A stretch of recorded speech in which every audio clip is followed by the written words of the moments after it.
Senhoras e senhores, sejam bem-vindos a mais um vídeo deste humilde canal, Guibeira aqui. E estamos aqui, mais uma vez, mais um dia, para comentar a respeito dos playoffs da NBA de 2025. E agora, tivemos, oficialmente, a estreia das finais de conferência. Cara, que momento, velho. Tá chegando na reta final, dá uma emoção a mais. Mas dá uma certa tristeza pra mim também, porque eu sei que a NBA tá acabando e a gente vai ficar alguns meses sem assistir. Mas de qualquer forma, estamos aqui pra comentar jogo 1 da final do Oeste. Oklahoma City Thunder versus Minnesota Timberwolves. Que confronto, que equipes, que enredo, que coisa doida que aconteceu ontem. Eu já esperava algo semelhante a isso num jogo 1, no primeiro confronto, já que o Minnesota Timberwolves passou muito bem por todos os adversários, né? Pegou o Lakers, ganhou em 5 jogos. Lakers in 5.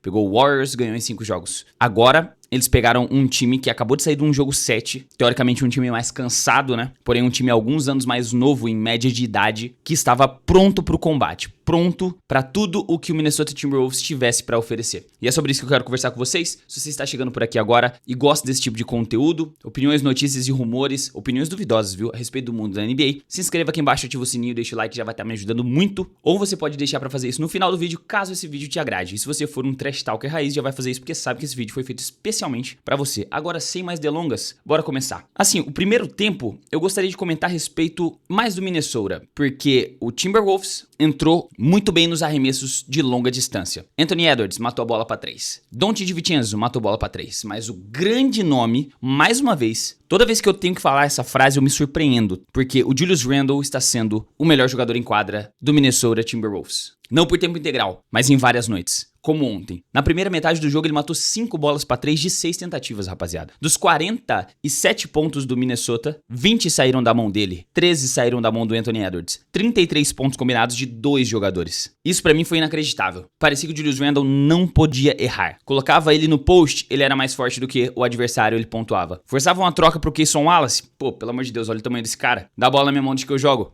O que mais me impressionou mesmo foi uma bola pra 3 que ele matou de bem longe. A defesa estava dentro da linha de 3 pontos. Ele converteu a bola e saiu rindo, tipo, cara, hoje é minha noite. Dá a bola na minha mão e esquece. Enquanto isso, o melhor jogador do lado de lá, nesse mesmo meio tempo, nessa primeira metade, estava 2 de 12 de quadra. Com 11 pontos, sim, conseguiu cavar algumas faltas. Inclusive, uma delas, o Anthony Edwards ficou puto e tacou a bola nele, tomou uma falta técnica. Inclusive, essa era uma das coisas que eu gostaria de começar falando nesse vídeo. O Anthony Edwards tá incomodado com as faltas que marcam pra cima do Shai Gilgeous-Alexander, ao ponto de a primeira coisa que eles comentaram na conferência pós-jogo, né? Ele e o Julius Randle foram fazer a pós-conferência junto. O Julius Randle mostrou a quantidade de lances livres que o Shai cobrou nessa noite, né? Que eles ganharam. E o Anthony Edwards ficou bolado. Mas de qualquer forma, bora voltar pro conteúdo do vídeo. Hoje eu não anotei no caderninho, eu anotei no celular que eu tava assistindo deitado ontem. Uma informação totalmente sem necessidade, né? Peço excuses. Nick Alexander Walker e Jaden McDaniels defendendo o Shai Gilgeous forçaram ele a 2 de 12 de quadra. Você não ouviu errado. Ele tava ainda com 11 pontos? Sim. Só que ele tava com menos pontos do que tentativas de arremesso. Isso foi excelente. Fez com que o Wolves conseguisse abrir 8 pontos na primeira metade, impondo um ritmo de jogo, maneirando a quantidade de contra-ataques que o OKC costuma aproveitar nas partidas. Mas ainda assim, era uma liderança que dava pra ver que era temporária. Isso é outro ponto que eu gostaria de falar com vocês, porque parece que o time do OKC, ele entra meio desligado. É um time que entra sentindo o ritmo do jogo, demorando pra conectar, tentando impor o jogo deles, mas só que estudando o adversário. E às vezes esse tipo de jogo mais lento no começo dá certo, quando eles conseguem conter ainda o adversário a uma diferença não tão grande, e aí eles explodiram na segunda metade. Mas quando pega um time que tem um ritmo de jogo tão intenso e tão rápido quanto o time deles em um confronto futuro, talvez nas finais da NBA, talvez não dê tão certo quanto deu nessa partida. E na hora que eles voltaram pro terceiro quarto com Kenrich Williams, eu entendi que ali acabou o respeito com o Big Man que eles estavam enfrentando, porque, não sei se vocês se lembram, não, vocês devem se lembrar com certeza. O fator X para as vitórias do Minnesota Timberwolves contra o Los Angeles Lakers, a presença de um garrafão forte, a presença de 2 bigs em determinado momento da quadra, né, 2 bigs assim entre aspas, Naz Reid e Rudy Gobert. O poder de rebote que esses dois forneciam. Sabe o que isso significou no primeiro confronto da final de conferência? Nada. Se alguém esperava que Rudy Gobert fosse repetir 20 pontos e 20 rebotes, por ele ser o cara mais alto, mais forte e o com mais experiência de garrafão, propriamente dito, o cara que mora ali dentro, que só faz pick and roll, pega rebote e danca, errou completamente. Porque o Rudy French terminou com 2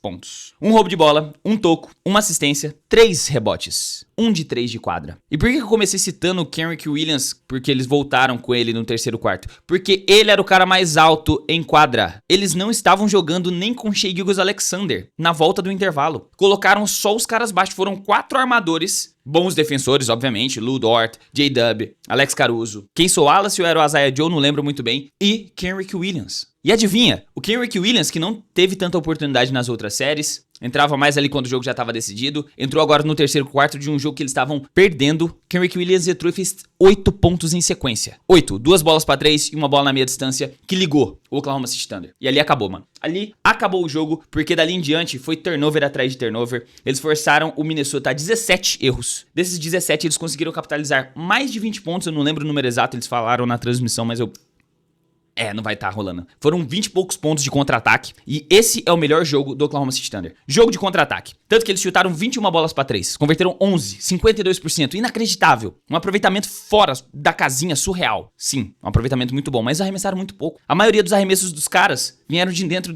da linha de 3. Eles converteram 41 bolas no total. 11 pra 3. Foram 30 dentro do garrafão, pô. Na meia distância, né? Dentro do arco. E depois que o OKC impôs o ritmo, defesa forte, muito contra-ataque, pontuando dentro da linha de 3 pontos do jeito que queria, porque o time do Minnesota não conseguia conter o Shai Gilgeous-Alexander no 1 contra 1. Começaram a minar muitas faltas e muitos jogadores ficaram pendurados do time do Minnesota, como por exemplo, J.D. McDaniels, estourou de falta. Anthony Edwards, 4 faltas. Donte DiVincenzo, 3 faltas. Então a partir do momento que os principais defensores do Shai Gilgeous-Alexander não estavam mais conseguindo conter ele ofensivamente, ele estava conseguindo cavar a falta, ele cobrou 14 lance livre, meu parceiro. Na qual ele converteu 11, fora os 10 arremessos de quadra que ele terminou convertendo também, nenhum arremesso pra 3, saiu com 31 pontos dessa partida. E esse é o jogo dele, cara. E você pode, assim, não gostar, falar assim, cara, pô, qualquer coisa no Shai Gilgeous é falta. Mas tem que olhar que das 27 tentativas dele de quadra, 4 foram pra 3, 23 ele foi pro aro. Fora as que são marcadas faltas, né? Então ele deve ter ido aí umas 40 vezes na direção da cesta pra tentar cavar falta. E ele vai na direção da cesta tentando fazer a cesta. Se você marcar ele muito intensamente com o braço nele, ele vai achar uma brecha pra poder cavar essa falta. A mesma galera que tá reclamando hoje do Shai vangloria o James Harden, que fazia isso muito mais feio, com vários flops. Mas só que a diferença é que o Shai, ele vai pro aro. E ele vai te incomodar. Se você errar na defesa, ele vai aproveitar do seu erro e vai fazer você pagar, cobrando mais lance livre, cara. Se o Anthony Edwards fosse mais pro aro, ele ia cavar mais. Se o Anthony Edwards finalizasse mais, ele ia cavar mais. Ele ia cobrar mais lance livre. Ele já chegou a cobrar mais de 10 lances livres na série contra o Lakers. Mas enquanto ele ficar fazendo step back e chute pra 3, que ele inclusive chutou 8, ele terminou com 13 arremessos, 8 foram pra 3 pontos. Você nunca vai pra linha de lance livre a mesma quantidade que o Shai vai, cara. E outra, ainda falando sobre o Anthony Edwards, ele saiu zerado no último quarto. Ele terminou o último quarto zerado. O ponto de exclamação, na minha opinião, do time do Oklahoma City Thunder foi um shake and bake, assim, ó, do Casey Wallace, que deixou o Donte DiVincenzo tortinho em uma ponte aérea pro J-Dub. Ali acabou. Ali faltando, sei lá, uns 4 minutos pra acabar, mais de 20 pontos no placar ali. O Chris Finch falou, chega. Tudo que eu tô pedindo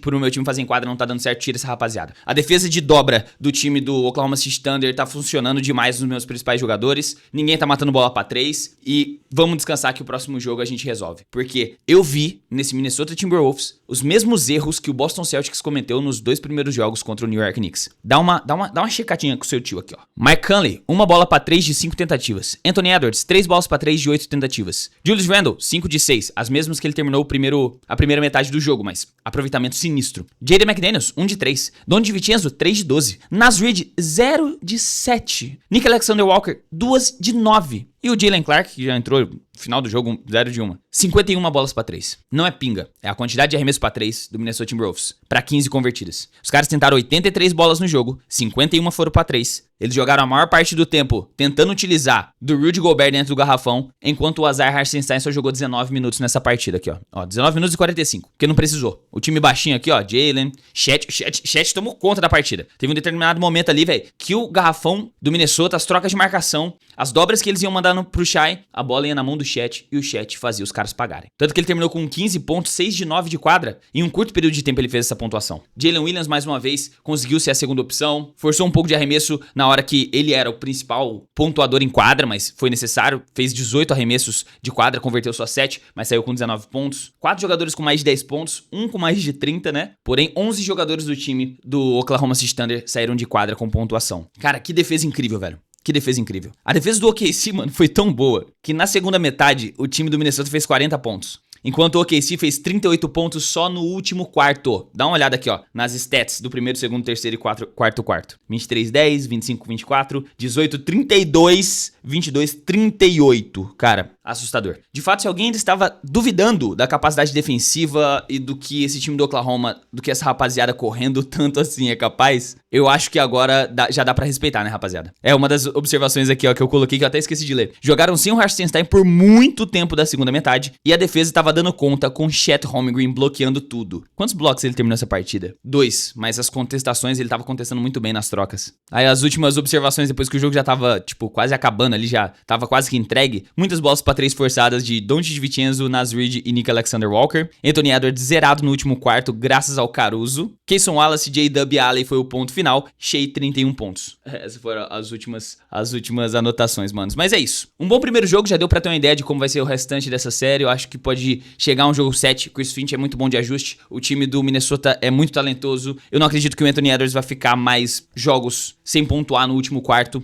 O Julius Randle se manter mais ou menos esse nível. E a bolinha de 3 de quem espaça a quadra? Naz Reid, Doncic DiVincenzo, Nick Alexander-Walker, que inclusive é muito interessante que ele e o Shea são primos, jogaram juntos no ensino médio. O Nick Alexander-Walker era um cara cotado pra ter um teto maior do que o do Shea. Hoje o Shea é MVP e o Nick Alexander-Walker era o cara que tava tentando parar ele na defesa. Cara, isso foi genial pra mim. E eu desviei totalmente do assunto. Mas essa rapaziada voltando a matar a bola, espaçando melhor a quadra, fazendo com que o Anthony Edwards jogue também um pouco mais dentro do garrafão, vai trazer um jogo mais competitivo já no jogo 2, na minha opinião. Não vai demorar, não vai precisar voltar pra Minnesota pra gente poder ver um jogo interessante, não. Inclusive, essa série tem tudo pra ser um jogo em 7, tá? Falo com tranquilidade. Vamos pra aquele momento muito bacana, muito legal, que a gente dá uma olhada nos valeu demais que a rapaziadinha manda para nós. Inclusive, muito obrigado pelo apoio de vocês esses últimos dias, viu? Meu mano Bruno Piccolotto. Fala, Guibeira, meu parça. Torço para o Houston desde 2013. Tenho. E seria uma alegria grande ter Trae Young no elenco. Em algumas páginas estão falando também de Ja Morant. Qual você prefere para encaixar no Houston? Com certeza Trae Young. O Houston já tem poucos arremessadores. O Ja nessa última temporada chutou praticamente 30%. Nos playoffs deve ter chutado uns 20 e poucos. Eu pesquisei. 25% durante esses playoffs. Então, eu não gostaria muito do encaixe de Ja Morant no ataque desse Houston Rockets. Pra mim não faria... Não, faria diferença sim. Mas seria parecendo um Jalen Green, sabe? Mas meu mano Brunão, se eu pudesse escolher, assim como eu comentei no último vídeo, um upgrade pro Fred VanVleet pra esse ataque do Houston Rockets seria o Trae Young. Cara, imagina os cuts de Amen Thompson, de Terry Eason, jogando com o Trae Young na transição. Ou então um segundo, né? Cara que tem a capacidade de armar em quadra, ajudando o Trae Young enquanto ele joga sem a bola, que é o Alfred Sengun. Cara, seria bonito de ver com o Trae Young nesse Houston Rockets, sendo bem sincero. Tamo junto, obrigado pelo apoio, meu querido. Beatriz Musetti manda um: e aí, Gui? Muito interessante sua visão sobre o Giannis e o Ice Trae. Muito obrigado. Você pensa que eles podem ser opções para os times de Las Vegas ou Supersonics, no caso de Seattle? Você acredita na existência desses times para a temporada 25-26? Um abraço de uma torcedora do OKC e do maior do mundo, Franca Basquete. Grande abraço, Beatriz. Cara, que maneiro, tá? Franca Basquete, inclusive tem um chegado meu lá, tá? Nosso querido Didi Lousadão. Vai vir um conteúdo no meu canal principal em breve com ele. Conta pra ninguém. Você deve estar bem feliz com o seu OKC nas finais de conferência. E a respeito de expansões, eu acredito que uma expansão não venha ainda pra temporadas curtas, sabe? Tipo, porra, 25-26, 26-27. Eu acho que até 2030 é viável uma expansão. A NBA, se eu não me engano, tava fazendo um meeting aí, uma reunião, pra conversar sobre a expansão para as próximas temporadas. Mas esses nomes, Trae Young, Giannis, para franquias novas, inviável. E por que eu digo inviável? Esses jogadores querem trazer resultados, querem competir por títulos. Já tem uma grande bagagem na NBA, se não me engano, o Giannis tá na sua 11ª para 12ª temporada. Trae Young tá indo pra 8ª agora. Os caras querem competir. Times em expansão ficam 3 anos no limbo, pegando pick de draft, fazendo aquela organização de pegar alguns jogadores das equipes, né? Tirando os jogadores que ficam protegidos, que tem lá nas cláusulas de expansão. Eu não sei se vocês já chegaram a pesquisar como foi o começo do Vancouver Grizzlies. Como eles pegaram o Paul Gasol, né? Aquele iniciozinho. Depois mudaram pra Memphis. Cara, o time era deprimente, mano. Teve ali flashes de jogos maneiros com Jason Williams ali na equipe, mas nada de, uau, trouxemos resultados. Então, a expansão mais provável, na minha opinião, pelo público, pelo entretenimento, por mídia, também seria Las Vegas e Seattle. Mas nenhuma dessas estrelas aí, pô, Ja Morant, Trae Young, Giannis, iriam pra um time desse pra um início, sabe? Eu vejo muito mais um LeBron indo encerrar a carreira num time desses e ele sendo dono assim que ele encerrar, um KD, quem sabe um Curry, do que esses nomes que a gente citou. Mas enfim, minha rapaziada, era sobre isso o vídeo de hoje. Se você ficou até aqui, obviamente você gostou desse vídeo, então considere se inscrever, ativar o sininho, deixar o like, já vai estar me ajudando demais. Se quiser ajudar mais diretamente, temos o Clube dos Membros, que tem alguns benefícios, inclusive um sorteio todo dia 22. Agora sim eu vou ficando por aqui. Muito obrigado pela sua audiência, um forte abraço, até a próxima e falou!